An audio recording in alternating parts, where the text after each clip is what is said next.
Joining us again is Michael Lipton, the founder of the West Virginia Music Hall of Fame. And we're sitting here in the Cultural Center amongst all of these artifacts of West Virginia music.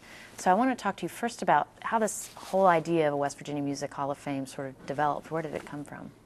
I think I had just gone to the Country Music Hall of Fame in Nashville and was driving home and just kind of said, oh gee, we ought to have one here.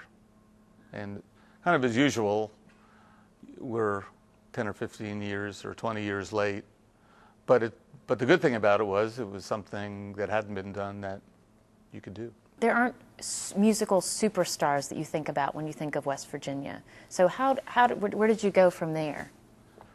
Well, I think that's one of the things that almost made this more interesting to me, and I think it's one of the things that kind of makes West Virginia interesting. You know, we didn't have the big names like, say, you know, Otis Redding, like the Georgia, you know, Music Hall of Fame does. Although, you know, certainly in this first round we've got some pretty heavy hitters. But in general, a lot of the people are not household names, and they're not hugely famous, but nonetheless they're really important and really interesting, and oftentimes, and I found this part interesting too, a little quirky or eccentric. So you've been a collector of musical memorabilia for years, and now some of it is hanging on the walls of the state's Cultural Center. What's that been like, watching, you know, records and posters that were part of people's daily lives become sort of exhibits in a museum? Well, they were all sitting in the basement, mostly covered in dust, and to see them kind of in frames was really, it kind of validated some of the kind of pack rat stuff, but it's also, I think they're really beautiful, actually. And that's why I collected them to begin with. And it's kind of a lost art form, both in terms of just the LP cover and also in the way people did art for records.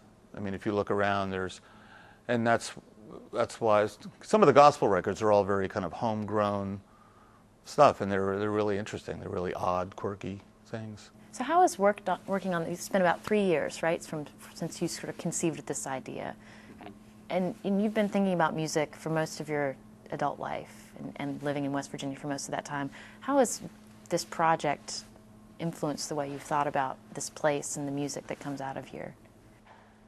Number one, it's been a real discovery thing for me.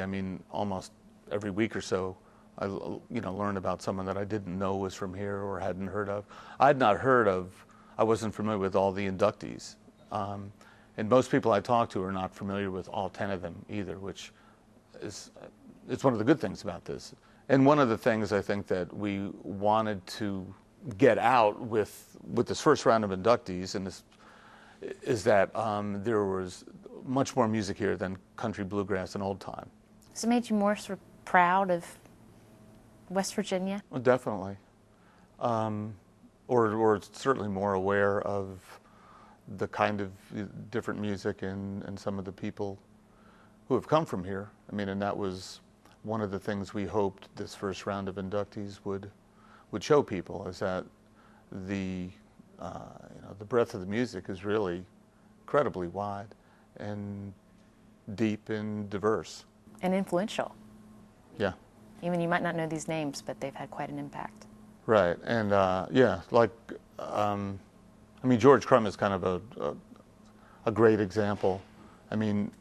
Most people who are familiar with him don't know he's from here, and he's one of the first composers to compose for electronic instruments, and was really on the whole, the vanguard of avant-garde classical. All right.